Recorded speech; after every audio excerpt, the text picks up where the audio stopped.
la ville vécut un règne de terreur. Les habitants, vivant dans une peur constante, en vinrent à détester Lorca, et par extension, Borgia lui-même. À son retour, Borgia comprit que la dureté de Lorca avait suscité un profond ressentiment parmi les citoyens.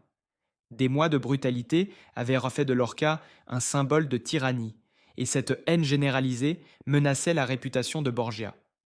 Dans une manœuvre calculée pour préserver son image, Borgia imagina un plan impitoyable. Une nuit silencieuse, il ordonna à ses hommes d'arrêter Lorca et de l'exécuter. Le corps de Lorca fut atrocement coupé en deux, et sa tête tranchée fut exposée sur un poteau sur la place principale de la ville. Le lendemain matin, les habitants découvrirent le cadavre mutilé de Lorca, exposé publiquement.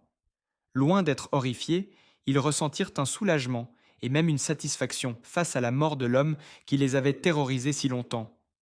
Profitant de l'occasion, Borgia se montra devant la foule et, par un mensonge délibéré, affirma que Lorca avait agi de son propre chef, abusant de son pouvoir et commettant des atrocités sans son approbation. Il dépeignit Lorca comme un sadique dérangé qui avait trahi la confiance du peuple, justifiant son exécution comme une mesure nécessaire pour protéger la ville.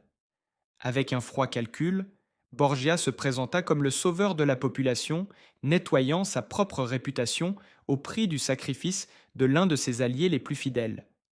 Dans Le Prince, Machiavel exprime une profonde admiration pour Cesare Borgia, qu'il considère comme l'exemple parfait du leadership efficace.